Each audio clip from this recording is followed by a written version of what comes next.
Well, hello everyone. We are now in the Holy Week. Hopefully, if you were not here on Sunday, you got to see the Palm Sunday service.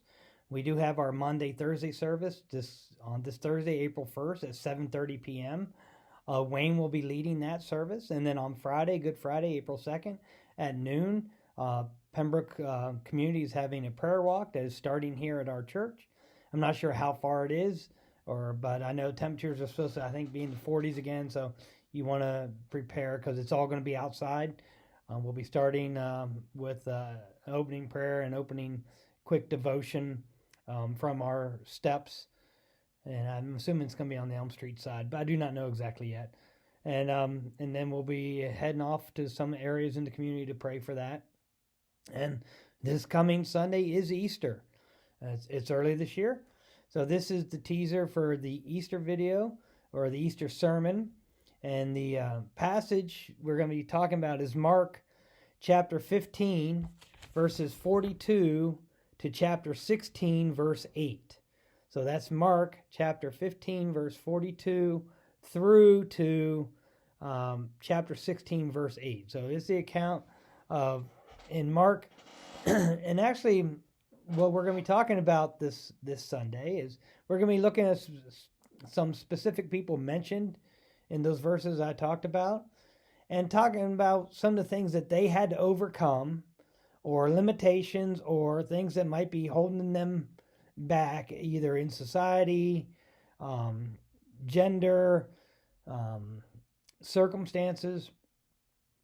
And we're going to be talking about what they had to overcome, or what they did despite obstacles into serving their Lord. As we think about Easter, well, that's going to be one of the challenges for us is what are some of the limitations or obstacles that we allow put in our path or to block our way that keep us from serving or doing some of the things the Lord may be asking us to do. It's very easy for us to come up with things that keep us busy. We talked about this on Palm Sunday about just overbooking our schedules, just having so much going on that we don't know if we're coming or going.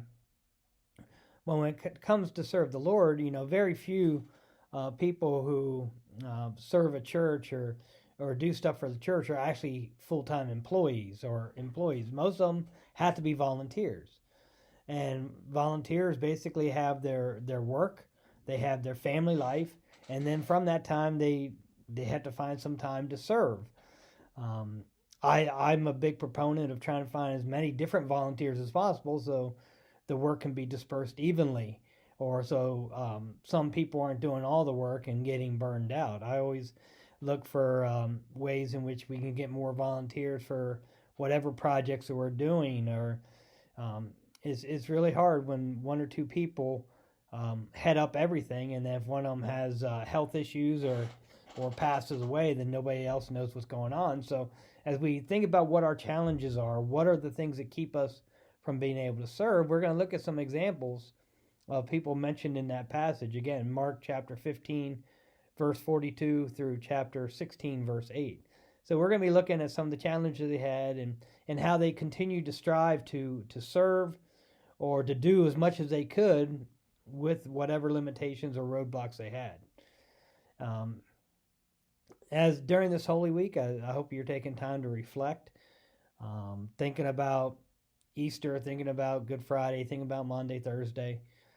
This year it's earlier, so for some of us it's kind of snuck up, and I think we want to continue to pray for those who don't know Jesus as we think of Palm Sunday, as Jesus was outside Jerusalem, weeping for the city and weeping for us as individuals. Who are we? Who do we know that do not know Jesus, and that we need to be focusing our prayers on, knowing that Jesus is weeping for them? Maybe this is an opportunity to invite them to a church service. This is an opportunity this week to answer questions that people have about Palm Sunday, Monday, Thursday, Good Friday, and Easter. And as followers, we should be prepared to be able to answer these questions. If we are disciples, if we're striving to grow in Christ, we need to be able to learn and know, so we can talk to those who may not have a clue. You don't have to have every answer, but you should at least be able to start the conversation and be willing to get back if they ask you a question they don't know. That is what it's called to be really a disciple, a student, a pupil, someone who's trying to learn more about Jesus and gather more knowledge and get a better understanding. If we're not doing that, then we're not really striving to be a disciple. We're just filling a pew. We're a pew sitter. We come in, we sit on the pew, we go home, and we haven't really gained anything or grown from before we got there to when we left. So that requires effort on our part.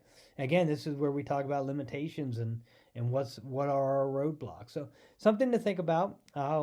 Again, see if you figure out what individuals I'll be talking about, and if you can figure out what their limitations or hesitant was some of the things that would make them hesitate, and how they overcame it and continue to serve their Lord. So I look forward to if you're going to join us on Monday, Thursday on the Good Friday walk or Easter morning. So everyone, take care and enjoy your Holy Week. Bye.